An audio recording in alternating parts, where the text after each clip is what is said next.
See, all of us are talking about research and development, and you have also talked about that how you are training people. Okay, you see, India has never been dearth of talent. Okay, we have been all talented people.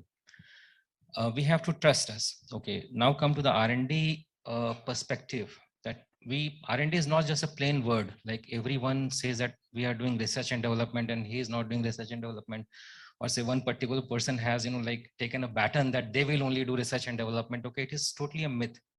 We have to see that what is our path for R&D in e-mobility. You try to understand from that point of view. Okay, there are a few things I would like to elaborate here. First thing is that like cell battery cell, which constitute around 55% to 60% of the total vehicle cost. Okay, we have to understand. Second comes the power electronic parts. Of course, all of us, like the electronic power electronics team. There's an MTech course about that power electronics, which controls controller, converter, DC-DC converter, charger. Okay, so these all come under that purview. Okay. Third comes is the traction motor. Okay, which also kind of electrical engineering part. Okay, so I would say that other than battery, 10 to 15% is cost of power, power traction motors, and around 20% cost is power electronics. I'm talking about from electric vehicle two-wheeler point of view. Okay. Now you see, what is the R&D's right to win percentage or the chances? If we try to acquire battery cell technology overnight, it's impossible. You have to either go through license manufacturing, okay, through which government is trying. Second could be a joint venture or alliance. Okay, third could be the takeover.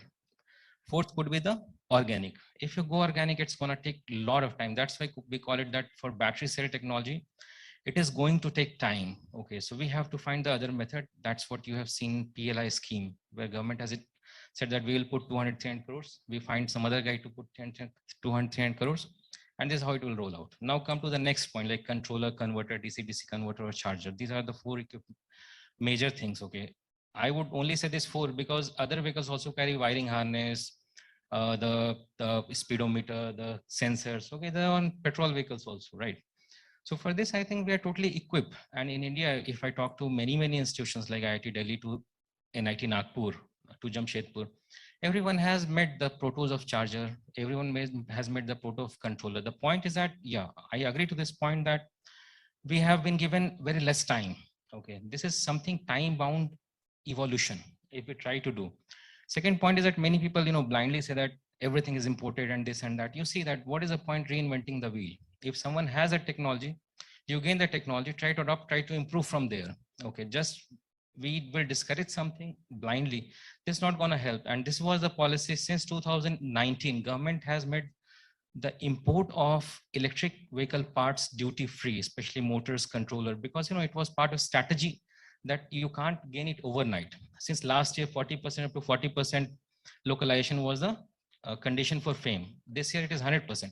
So we have to go from that perspective, that what is our policy outline and how we are going to do that, and where we have how much right to win. Now come to the point that, yeah, of course, the e-mobility courses are very, very important because the vehicles on road is increasing.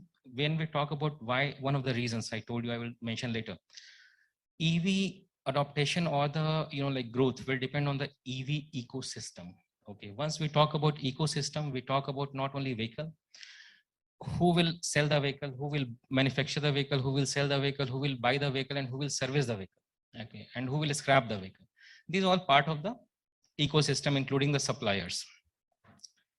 So now as the demand grow and everything, business runs on economies of scale. Okay, once we have good numbers, there will be how to say mechanics roadside. Okay, the way they repair petrol bikes, they can repair the electric two-wheeler. And that's how someone previous session was talking about the service point.